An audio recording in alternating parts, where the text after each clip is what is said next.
Think gadget reviews, news, and all about it.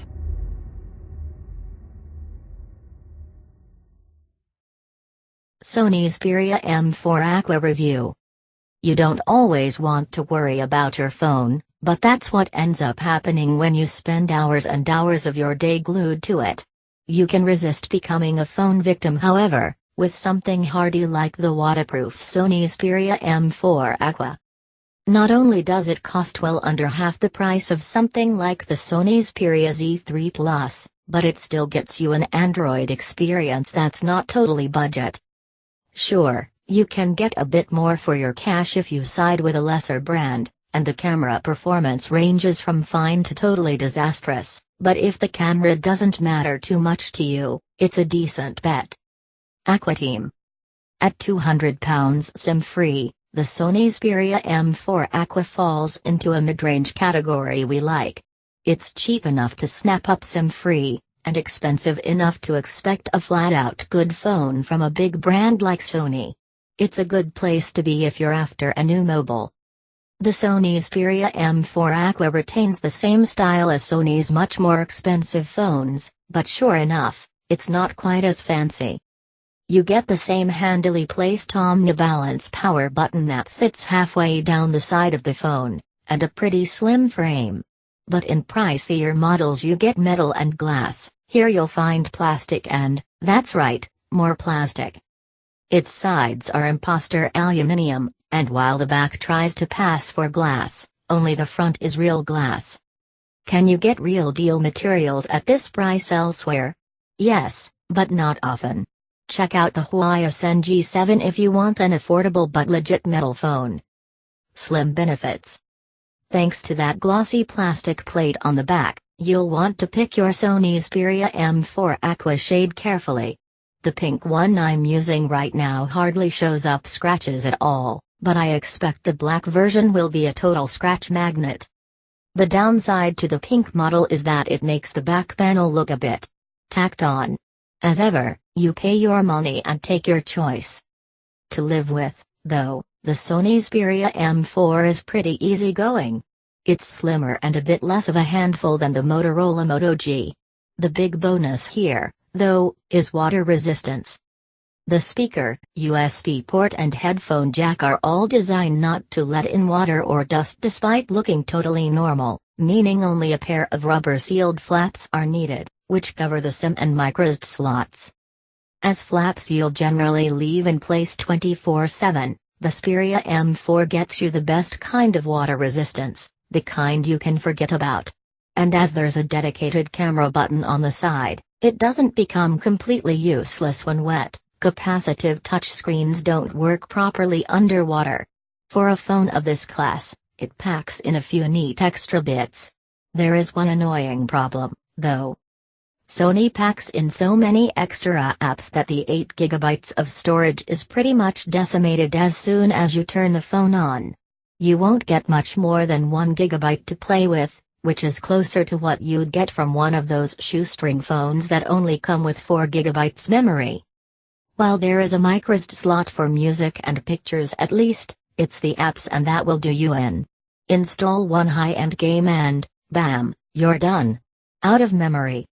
While some apps and games support microSD installs, you'll have to root the device if you want to move all of your installed apps onto the microSD by default, which is an extra bit of hassle you'd probably rather do without. Happy with the spotlight? Let's lighten things up with a look at the screen. The Sony Xperia Z4 Aqua has a 5-inch 720p screen, similar to what you get in a Moto G. It's not top-end. It's not even high-end. But this screen has a pretty satisfying blend of characteristics we're happy to live with. First, it's fairly sharp. Get close up and you can see it's not a retina screen, but after a couple of days your eyes will bed in, even if you've experienced 1080p delights before. Next up, color. The Sony M4 Aqua has a natural but fairly well saturated tone that's a lot less overblown than that of the Sony Xperia Z3 Plus. Does it also look less vivid and punchy as a result? Absolutely. However, It's a nice looking screen that has enough backlight brightness to take on super sunny days, and there's even customization options available for the white balance. The RGB slider controls aren't the friendliest, but bump up both the red and green and you can give the Sony M4 Aqua display a relaxed, warmer look. Software hardlanes.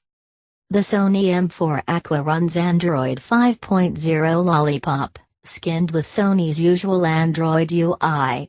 Sony hasn't made masses of changes, which is why it remains one of the better-looking interfaces out there.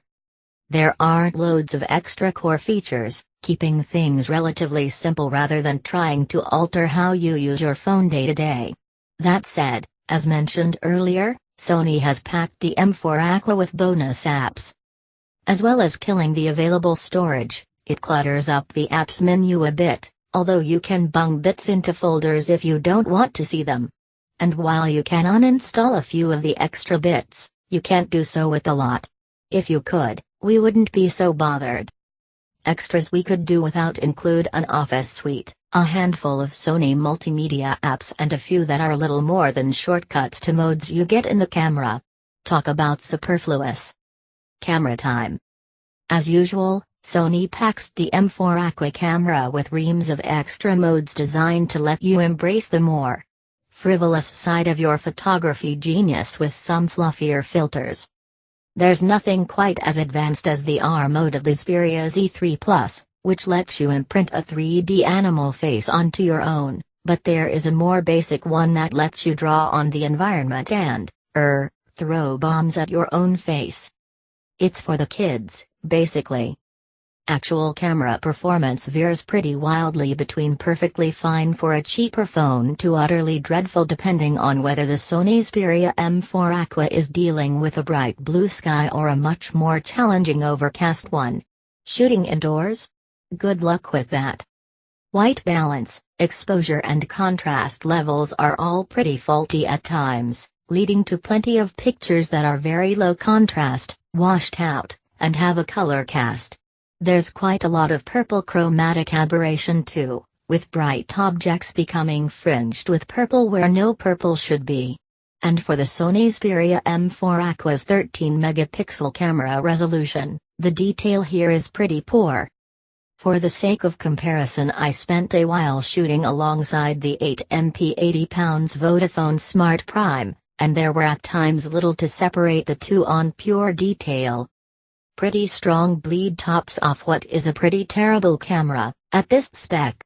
You really have to be careful about what you show the camera in order to avoid ending up with a total mess.